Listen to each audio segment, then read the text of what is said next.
Olá, amigos. Estamos mais uma vez reunidos na Fraternidade Francisco de Assis. Nossa casa fica na cidade de São Paulo e nossos trabalhos são realizados principalmente às sextas-feiras. Há também os trabalhos das quartas-feiras às 20 horas e também às quartas-feiras às 15h30 no período da tarde. Então hoje está conosco o nosso amigo Mário Mas.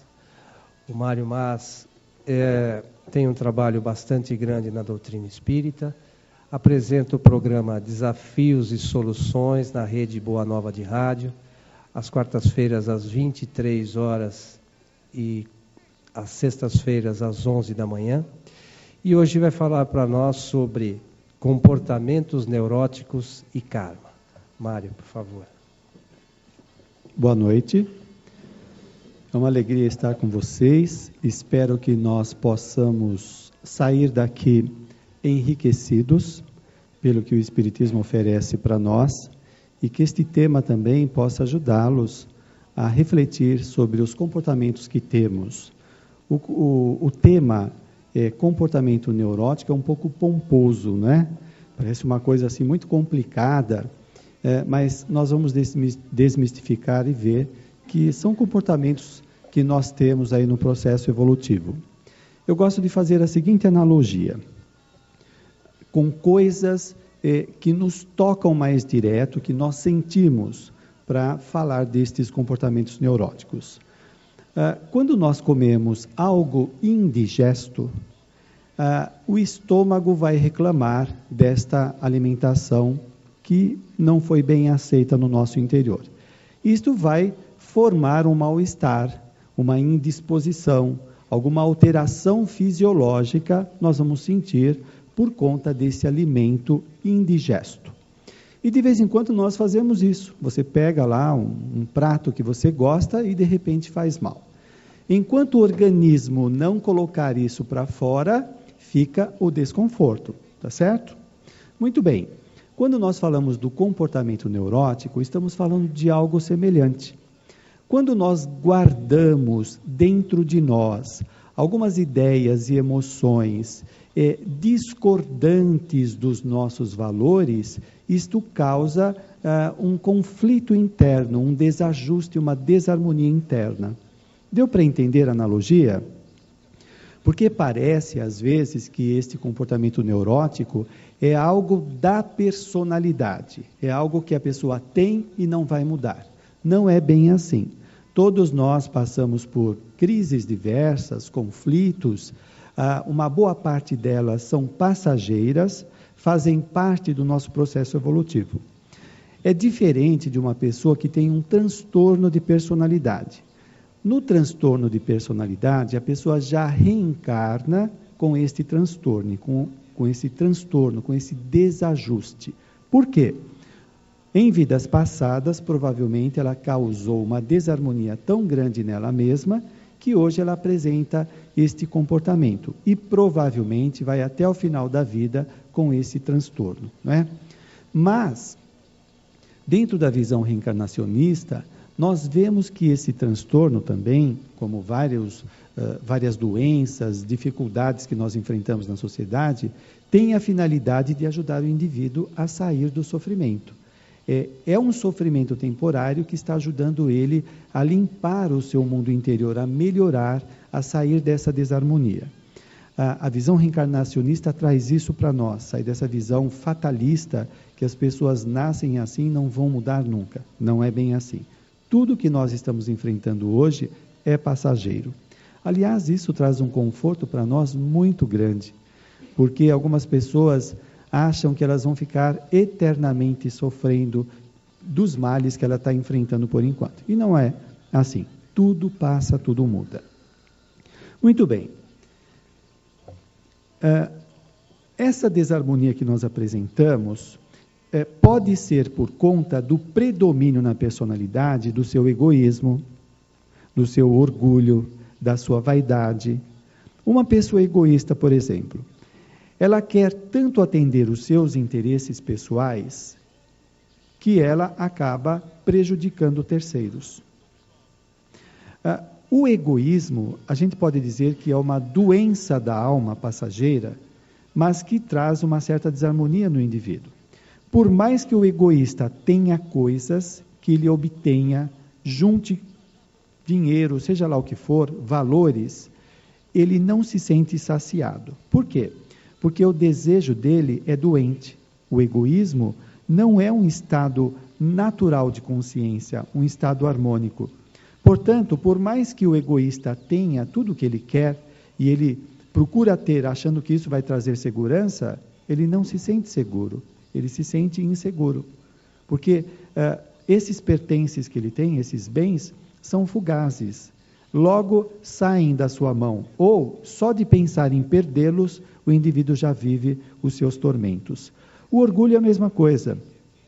O orgulho nos afasta das pessoas. Por quê? No orgulho, nós achamos que somos melhores do que os outros. Se eu sou melhor do que os outros, então eu vou tratá-los de forma diferente. Eu não vou respeitá-los na sua individualidade, na sua singularidade, não é? E isso vai trazer um problema no meu relacionamento com as pessoas. Então a gente começa a ver aí, nestes vícios de personalidade, que isso vai trazendo problemas nos seus relacionamentos interpessoais e até na sua sanidade, no seu equilíbrio pessoal. Se eu sou orgulhoso, toda hora eu fico medindo forças com as pessoas. Eu quero sempre ganhar, eu quero ser o melhor. Isto causa um transtorno na personalidade porque nunca ela está satisfeita com nada. No egoísmo é a mesma coisa, na vaidade. Então, são meios de o indivíduo buscar uma segurança, um bem-estar interior artificial, que não traz nada no seu interior. Enquanto ele não acordar e começar a cuidar do seu mundo interior. Bem, nós poderemos ter estes comportamentos neuróticos, que seria esta desarmonia interior, por conta das nossas atitudes, provenientes de vidas passadas.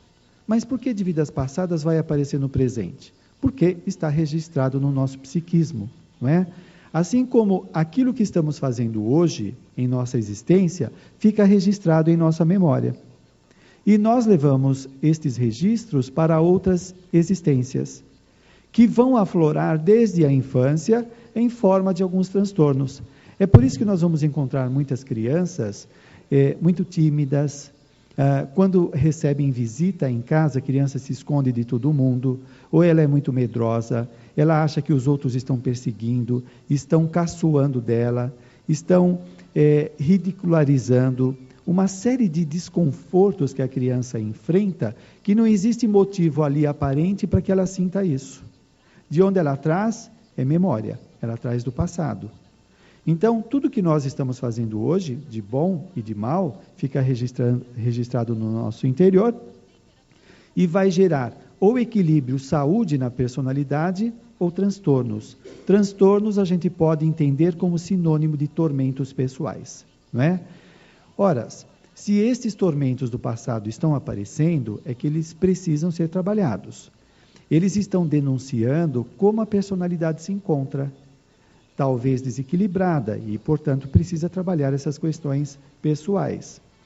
Nós temos também os comportamentos atuais, decorrentes dos nossos pensamentos, das nossas emoções e das nossas atitudes. O que nós pensamos a respeito da vida e de nós mesmos? Muitas vezes nós não precisamos nem de obsessor para nos maltratar, porque nós fazemos isso tão bem, com os pensamentos persecutórios que temos sobre nós mesmos, nós nos colocamos tão para baixo que o obsessor fica secundário na vida da pessoa. Ela faz esse trabalho sozinha de aniquilar a sua existência. Agora você veja, é um paradoxo, não é? Uma contradição. Como que uma pessoa pode se maltratar assim? Ora, se nós temos a tendência à perfectibilidade, como diz o Livro dos Espíritos, a psicologia fala da autorregulação, que é uma tendência natural do indivíduo de se autorregular, auto-organizar. Outras linhas vão falar da homeostase, que é uma tendência ao equilíbrio. Nós estamos sempre caminhando para isso. E por que alguém vai se maltratar tanto? É um paradoxo, não é? Tem um lado da personalidade que quer a saúde, que está buscando alternativas, saídas, está buscando leituras, tratamentos, conversar com as pessoas, desabafar, colocar isso para fora. Ao mesmo tempo, tem um outro lado que coloca o indivíduo para baixo, que ele fica medindo forças com os outros, se coloca para baixo, se subestima, se autoanula, não é? Ele desvaloriza todas as suas capacidades, todas as suas possibilidades. É comum, às vezes, nós falarmos com um amigo, nossa, você tem uma facilidade de fazer isso ou aquilo, e ela acha isso até agressivo, você está querendo me agradar, eu sei como eu sou, não é? O que ele está querendo dizer? Eu sei a droga que eu sou, não venha querer me convencer que eu sou uma pessoa legal. Por quê? A autoestima dele e a autoimagem, aquilo que ele pensa dele, está tão deteriorado que ele acredita realmente que ele não tem valor nenhum. Então, por mais que um lado queira colocá-lo em contato com a saúde, uma fica puxando para baixo. Muitas vezes nós espíritas poderemos achar que é uma obsessão, e não necessariamente. Se trata de uma auto-obsessão. O indivíduo está se obsediando, não é? Embora o lado que queira saúde, vida, esteja se manifestando. Bom, isso vai trazendo uma série de tormentos na personalidade, e esses comportamentos, esses tormentos que o indivíduo enfrenta, ele vai repercutir também nos nossos relacionamentos interpessoais. E aí, o que acontece? Quando eu prejudico os outros, esse prejuízo não fica só lá no outro. Por quê? Quando eu prejudiquei alguém, a imagem do que eu fiz fica dentro de mim. E isso vai trazer o quê? Sofrimento na personalidade. Algumas pessoas acham que são espertas quando elas fazem o mal para outrem ou prejudica uma instituição, achando que ninguém viu. E ela fica contente, ela se acha esperta. Ninguém vai perceber, ninguém vai achar. E ela acha que ela está livre das consequências daquilo que ela fez. Eu lembro de uma frase de Joana de Ângeles que diz o seguinte: o melhor para a pessoa que cometeu um erro é ela ser descoberta. Por quê? Quando isso acontece, ela começa a ressarcir o erro que ela praticou.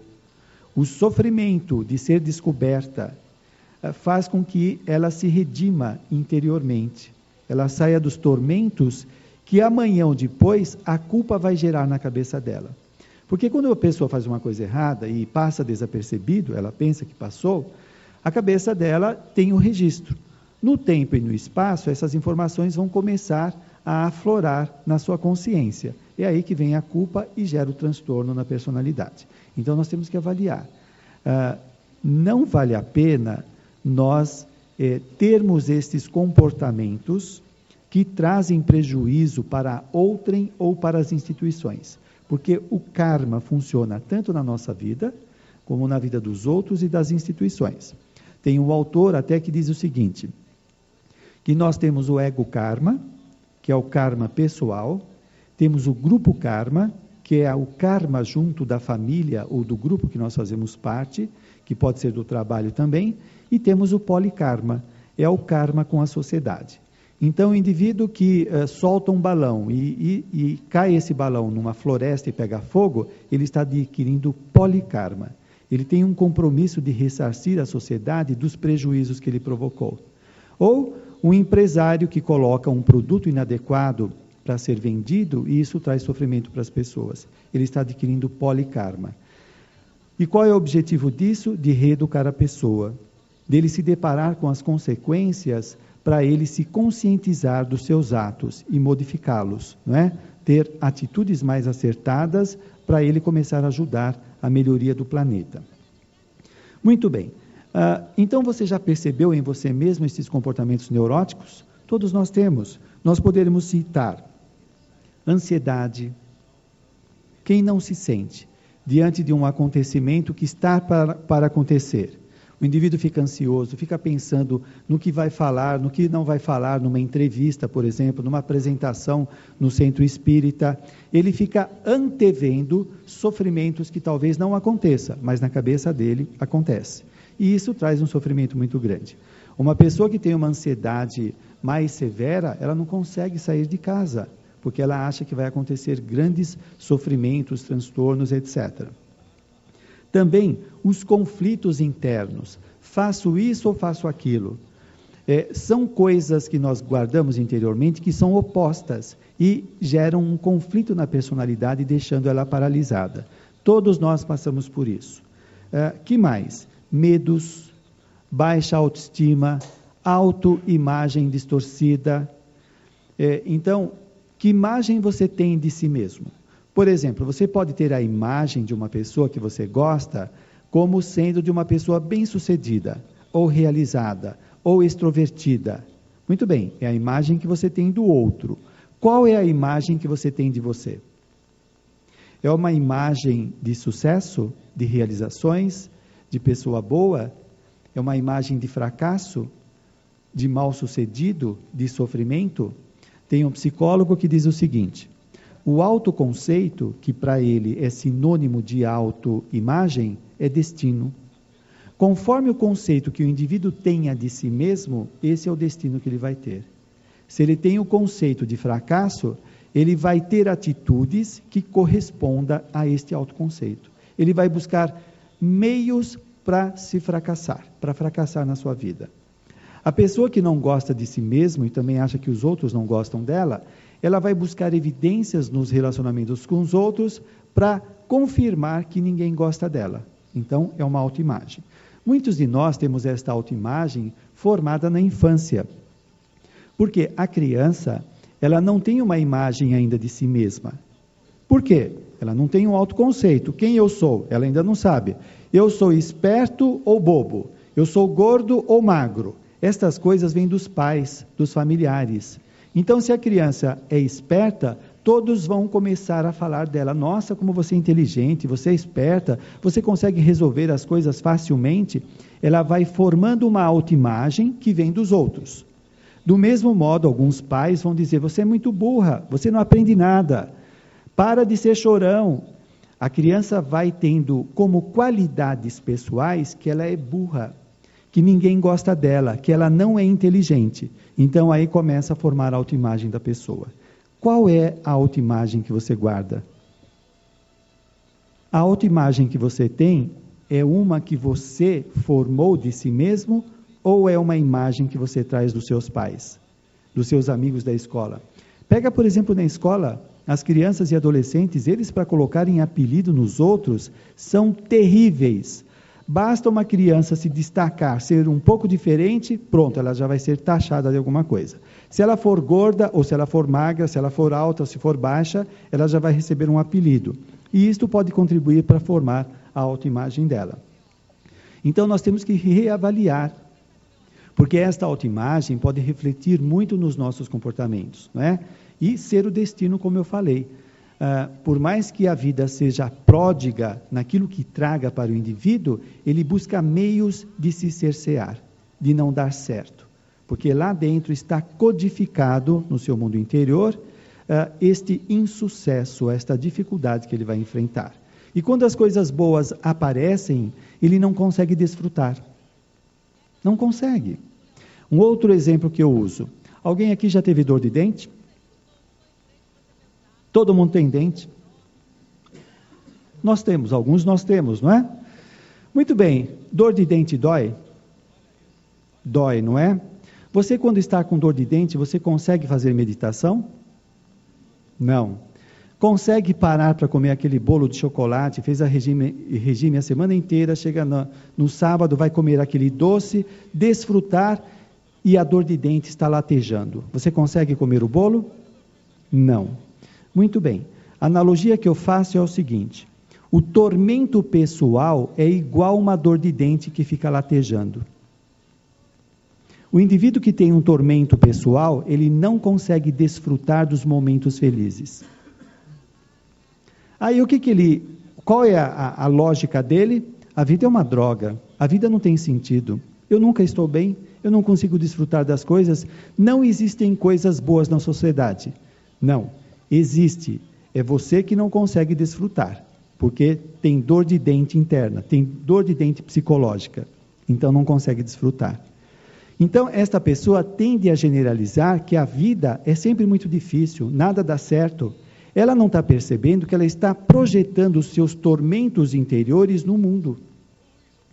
Então, é alguém que não consegue saborear, como alguém saboreia um bolo de chocolate, ela não consegue saborear momentos interessantes da vida. Ela compra algo que tanto queria, logo perde a graça.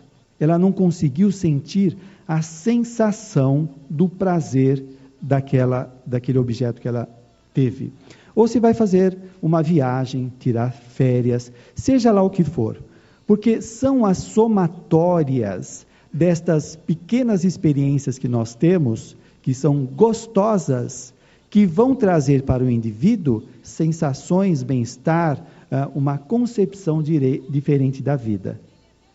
O indivíduo doente, ele não consegue desfrutar de nada disso. Não é? Por mais que as coisas venham, ele descarta e ele quer sempre coisas diferentes. E aí ele começa a cair em coisas compulsivas. Sempre quer mais, e ele nunca consegue se saciar. Porque o mundo interior dele está doente. Como ele não sabe disso, quero repetir, ele projeta, ele acha que é o mundo que não lhe oferece oportunidades. Então, por exemplo, o indivíduo pode projetar o seu sofrimento na sua esposa, no seu marido, no chefe, seja lá em quem for, na mãe, no pai. Então ele justifica, é você que me faz assim, você que não me faz feliz. Então, você pega uma pessoa dessa neurótica, ela enche o seu companheiro ou a sua companheira de cobranças. Você nunca fala que me ama, você nunca fala isso ou aquilo. Por mais que se fala que ama o indivíduo ou a mulher, ela não recepciona, ela não saboreia esta consideração, porque ela está doente.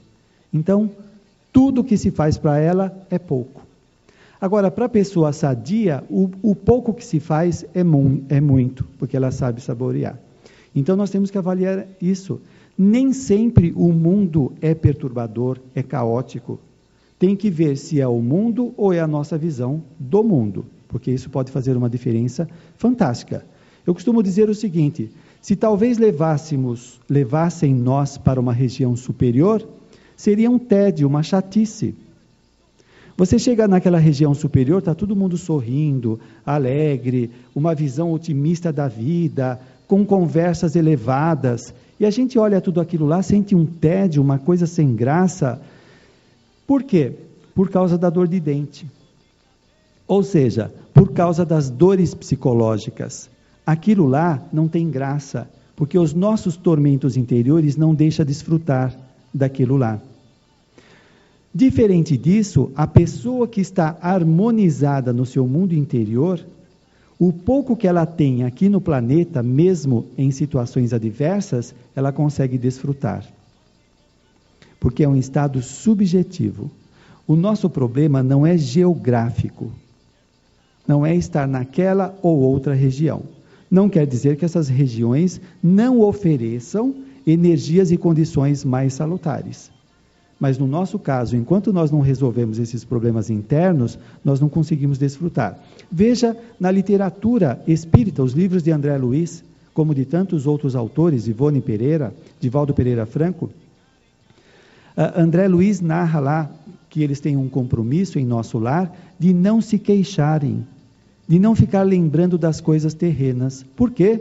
Porque estas queixas, esta rememoração das coisas terrenas, trazem de volta as emoções perturbadoras que viveram enquanto na Terra. E isto gera uma desarmonia no ambiente. E ele vai dizer que existe uma música ambiente que gera um conforto, uma alegria, uma disposição diferente, por causa também desse compromisso que eles têm. Agora imagina no nosso plano aqui, onde os nossos pensamentos, as nossas emoções que nós jorramos, colocamos para fora incessantemente, perturbadoras, como refletem em nossos comportamentos. André Luiz vai dizer que ele vê verdadeiros focos, nuvens de pensamentos agregados, que se uma pessoa toma contato com aquilo, entra num pessimismo e num desânimo imediato, a vida perde o sentido. Olha que interessante. Como você deixa as energias da sua casa? O indivíduo vem no centro, ele vem com ideias elevadas, chega aqui, mantém os pensamentos para cima, etc. Chega em casa, briga com todo mundo. Ele começa a jogar dejetos mentais na sua casa, no seu travesseiro, e começa a ficar perturbado. Ele sai do trabalho, quer chegar em casa e descansar, ele chega lá e fica mais perturbado. É claro, o que ele está juntando na sua casa? Energias perturbadoras ou elevadas? Então nós temos que avaliar. Nem tudo que parece, que nós imaginamos, é segundo as nossas crenças, né? Que o mundo, a nossa casa, as pessoas é que nos fazem sofrer. Talvez seja a nossa atitude diante da vida, que tem que ser mudado. Muito bem. Existe uma coisa que a psicologia chama de identificação. O que é identificação? Quando eu me identifico com um comportamento, eu ganho as características desse comportamento. Vou fazer uma outra analogia. Se você, ao longo do seu desenvolvimento, se identificou com o seu pai, você começa a se comportar como ele. Se ele é um tirano ou uma pessoa passiva, você vai adquirindo estas características, vai se tornando uma pessoa passiva, que foge dos enfrentamentos, ou é um tirano que briga com todo mundo, quer colocar ordem na casa. A pessoa vai se identificando com aquela característica do pai. Deu para entender? Ou da mãe, ou do chefe, da sociedade, seja lá do que for. Nós nos identificamos também com alguns dos nossos comportamentos neuróticos. Quando nós nos identificamos com um comportamento, nós temos a impressão que a nossa vida é aquele comportamento. Por exemplo, você pega uma pessoa insegura. É muito comum essa pessoa aparecer no consultório e falar: eu sou inseguro para tudo. Ela está identificada com a insegurança. Eu primeiro desmistifico isso da cabeça dela. Você é insegura para tudo? Ela fala: eu sou. Eu falo: você é insegura para amarrar o sapato? Não, mas isso não. Então não é tudo. É para algumas coisas que a pessoa é insegura. Nós tendemos a generalizar. E nós caímos na cilada da generalização. Não é? Por quê? Nós vamos nos auto-hipnotizando pela ideia que alimentamos. Eu sou inseguro para tudo. Não é verdade. É só em algumas situações. Então, isso precisa ser especificado para a pessoa sair dessa armadilha, porque provavelmente ela seja insegura para desempenhar o seu papel profissional, ou o seu papel de mãe, ou o papel de pai, que ela não foi preparada para isso, mas ela é suficientemente capaz de lidar com outras situações, que ela é expert, não é? Então isso é importante para resgatar a autoestima dela. Muito bem. Quando nós nos identificamos com um comportamento neurótico, nós achamos que nós somos aquele comportamento neurótico. E o que acontece? Esta identificação fragmenta a vida. Isso é importante nós estarmos conscientes. A vida parece que é aquele conflito que nós vivemos. O indivíduo acha que a vida dele é a perda que ele teve, se identificou com a perda. Acha que a vida dele é o excesso de peso. Acha que a vida dele é o insucesso profissional. Acha que a vida dele é o inferno de vida que ele leva no casamento. Ele se identifica com fragmentos da sua existência. E a vida se circunscreve a estes fragmentos. Então, ele tem uma visão linear da existência, ele perde o todo, a sua polivalência, tudo que acontece na sua vida, e fica detido no fragmento, na identificação. A minha vida é um inferno, porque eu sou mal empregado, não estou bem casado, não gosto do meu corpo, e por aí afora. Você percebe essa fragmentação da vida? Com o passar do tempo, o indivíduo começa a se convencer como ele também é convencido pelo exterior que a vida dele não tem solução, que ele vai viver sempre esta situação difícil, porque ele se identificou. Identificar é ganhar as características. Então, é como se ele fosse possuído pelo comportamento. Deu para entender? Ele está se auto-assediando ou está sendo possuído por aquele comportamento. E ele perde de vista o todo, as condições diversas que acontecem na sua existência. E aí é óbvio que a vida perde o sentido, ela não tem nexo, porque o indivíduo vive tanto tempo confinado naquela situação que ela parece realidade. Ela ganha o status de realidade, de objetividade. E se você vai falar com a pessoa, ela te prova, por A mais B, que a vida dela é só aquilo. E não tem saída. Isso é drástico. Traz muito sofrimento. Parece que não tem alternativa. O que acontece com o espírito quando desencarna, o indivíduo que desencarna, em sofrimentos e vai para o umbral, regiões inferiores, por causa dos seus comportamentos inadequados. Ele tem a impressão que ele vai viver eternamente nestas regiões inferiores. Ele cai num monoideísmo, numa ideia única, e as sensações que ele tem daquela situação, que parece que não tem solução. E nós, quando enfrentamos essas situações aqui no planeta, essas identificações com alguns comportamentos, parece que não tem solução, que é sempre daquele jeito. Bem, o que acontece? Estas identificações, junto com a massificação, esses valores materialistas que nós recebemos da sociedade, como o próprio processo de socialização, de receber os conhecimentos, os aprendizados que nós temos da sociedade, da cultura, da família, etc., vão massacrando o indivíduo de tal forma que a vida dele parece ser somente esta material. Não é?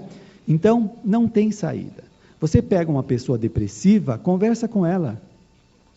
Ela acha que não tem saída, que vai ficar sempre assim. A angústia que ela sente é terrível, massacra a personalidade. Por quê? As emoções estão exageradas, exacerbadas, de perdas, de insucessos, como também de coisas do passado, que ela não consegue nomear, mas sente aquela angústia, aquela tristeza muito grande. Ou outras experiências, a solidão. Por mais que o indivíduo esteja no meio de pessoas, aquela angústia, parece que ela está sempre sozinha, que ela nunca consegue preencher. Então, a pessoa passa 5, 10, 15, 20 anos nessa experiência, parece que não tem solução. A pessoa sofre muito. E isso pode ser um resgate dela, não é? De coisas que ela tenha feito no passado, ou que está fazendo no presente, ou deixando de fazer. Aonde eu quero chegar com essa conversa? Na pergunta número 1 do Livro dos Espíritos, que diz o seguinte: o que é Deus? A resposta é: Deus é a inteligência suprema. O que isso quer dizer? Quer dizer que os nossos sofrimentos, eles não são casuais. Eles não são uma coisa em si mesma que não tem nenhuma função. Se Deus é a inteligência suprema, tudo que acontece em nossas vidas parte da inteligência, não é do acaso. O que domina as nossas existências é a causalidade, é a lei de causa e efeito, e não a casualidade. A casualidade, a nossa vida estaria à mercê da sorte ou do azar. O indivíduo diria: bom, eu tive azar de nascer nessa família esquizofrênica. Não, você não teve azar. Deus é a inteligência suprema. Você nasceu nessa família esquizofrênica porque você traz tendências esquizofrênicas de vida passada. foi programado a sua existência nesta família esquizofrênica porque você precisa passar por essa experiência. O indivíduo que tem uma doença degenerativa não teve o azar dessa doença começar a se manifestar do acaso. Não existe acaso, existe causa e efeito. Está se manifestando porque houve uma programação para erradicar dele fantasias. Então a doença tem uma função. O indivíduo que colocar a arma na sua cabeça, a sua vida não está na mão desse bandido. Está na lei de causa e efeito. Se não é hora, momento de você desencarnar, você não vai desencarnar. Não é o bandido que manda na sua vida. Não é o agiota que vai arruinar a sua família. Depende da lei de causa e efeito, das suas necessidades. Isso muda tudo. Porque nós nos identificamos tanto com a materialidade que parece que o caos domina nossas vidas. E não domina. Atrás do caos existe uma ordem. Existe uma inteligência governando tudo. Objetivando o quê? O nosso crescimento, a nossa melhoria. Então nós não estamos entregues ao acaso, ao azar. Não. Aí a nossa indagação deve ser diferente. O que essa experiência está me mostrando? O que eu preciso aprender com ela? Quando surge uma doença, a indagação é a mesma. Eu costumo dizer, se você tiver um infarto, o que o infarto está falando para você? Cuidado, você está estressado demais, está comendo besteira.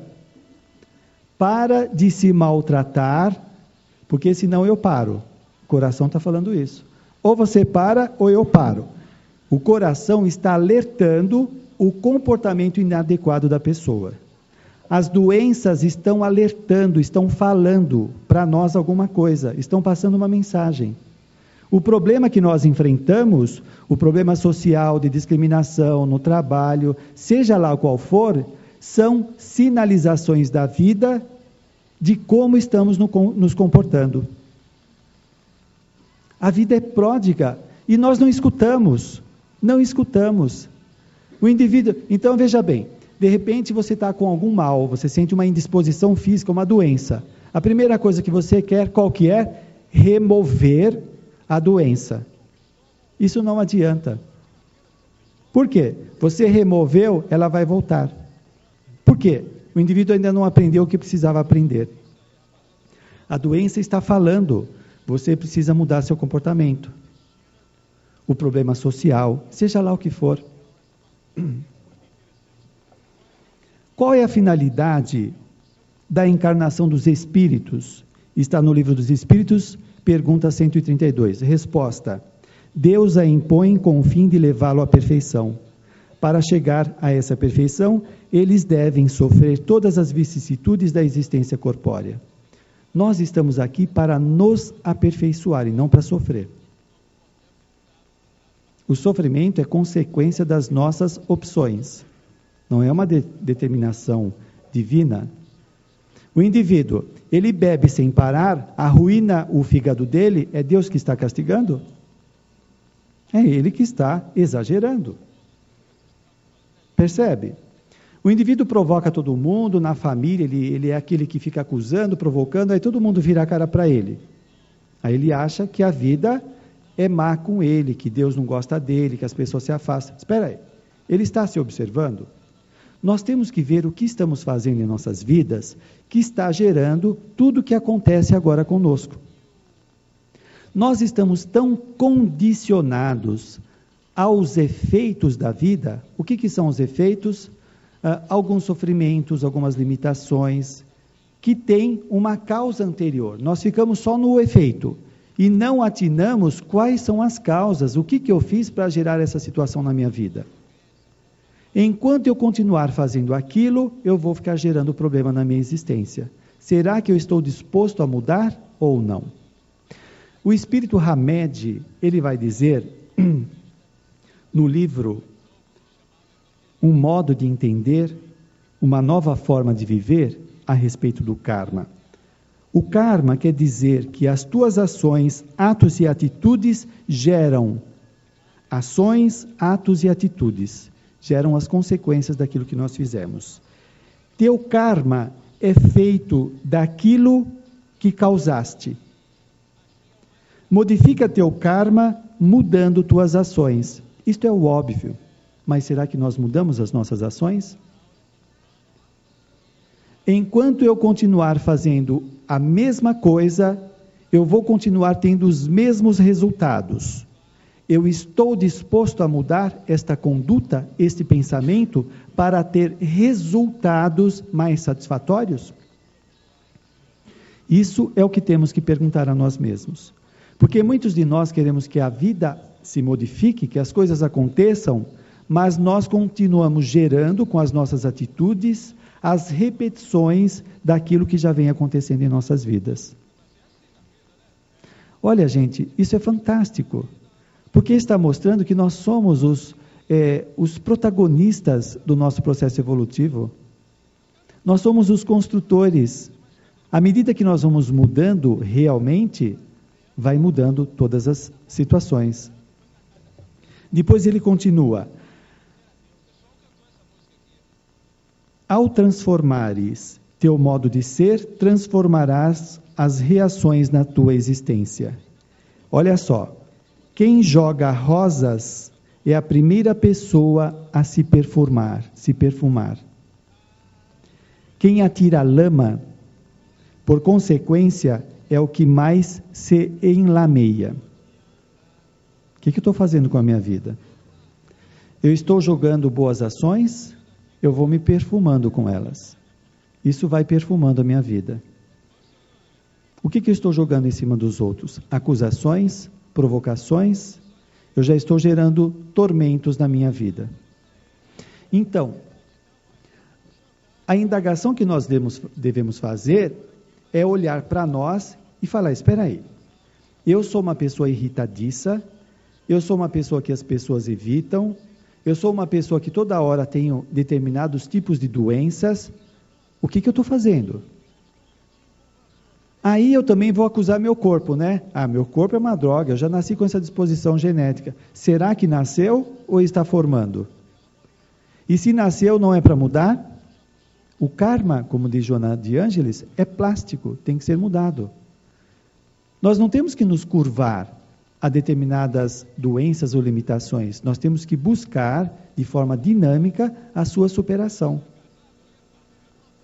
Ora, isso mostra que as possibilidades estão em nossas mãos, naquilo que nós façamos. Na melhoria da personalidade que somos, nós vamos mudando tudo. Podes modificar o teu karma aceitando o teu hoje e reprogramando tuas atitudes desagradáveis. Mudar o nosso comportamento. Gente, nós não somos pessoas acabadas. Acabadas, não estou falando de idade não, viu? E de maus tratos do corpo.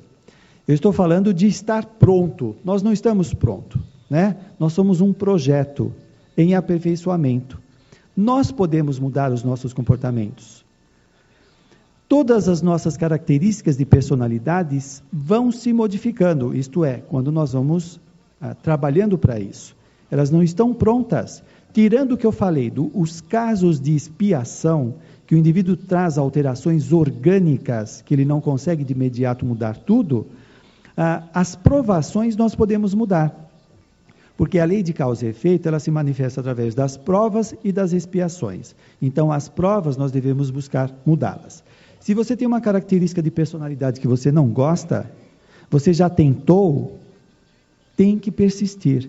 Quanto tempo você persistiu? Eu dou o seguinte exemplo. Se você quiser ser engenheiro, basta você fazer a inscrição na faculdade? Não. Você tem que ir todo dia na aula, ler muitos textos, escutar o professor falar incessantemente, fazer muitos trabalhos, fazer pesquisa, trabalho de grupo durante 5, 6 anos, para assimilar um pouco daquele conhecimento. Quanto tempo você trabalha para mudar o seu comportamento? Meia hora? Lê um livro e já quer ser diferente? O indivíduo lê um livro de autoestima, pronto, ele já acha, eu sou maravilhoso, eu gosto de mim, ela já acha que tem autoestima. Não é bem assim. Então, o quanto eu me empenho para mudar estas características que não estão satisfatórias na minha personalidade. O quanto eu me empenho. Então, veja bem, se você vai repetindo ao longo do tempo determinados comportamentos, este comportamento vai se incorporando à personalidade. Por exemplo, você está num ambiente de trabalho inamistoso, ou na sua casa. Sempre tem alguém que te provoca. Aí você dá vazão à sua irritabilidade. Você vai todo dia exercitando a sua irritabilidade. Chega uma hora que isto começa a ganhar características na personalidade, que a pessoa se irrita por qualquer coisa. Por quê? Porque ela treinou muitas vezes. Você quer mudar um comportamento? Treine incessantemente, consciente, para que você adquira aquilo lá. Treinar o quê? A calma, a ponderação, o discernimento, a afabilidade, afetividade, o relacionamento interpessoal. Vai treinando. Nós modificamos, depende do empenho que nós temos. Acredita nisso. Nós somos perfectíveis, nós estamos destinados à felicidade. Nós temos que tirar esse fantasma que reencarnamos para sofrer. O sofrimento é consequência daquilo que a gente está fazendo ou deixando de fazer. Aliás, lembrando Allan Kardec, muitas pessoas diziam o seguinte: mas eu não sei por que eu sofro, as pessoas me perseguem, ou porque eu sou obsediado. Eu não faço nada para ninguém. O problema é esse, não faz nada. Allan Kardec fala, não basta não fazer o mal, é preciso fazer o bem. Nós temos que sair dessa posição egoística de pensar só em nós e fazer o bem, pensar no outro, exercitar o nosso afeto, a nossa sociabilidade. Assim, nós vamos desenvolvendo virtudes e vamos melhorando a personalidade que somos. Muito obrigado, espero que as reflexões possam ter colaborado de alguma forma, espero que todos trabalhem isso em vocês, todos nós aqui precisamos trabalhar para tornarmos essa casa maravilhosa que é o planeta, num ambiente de luz que favoreça ainda mais o nosso progresso. Boa noite a todos.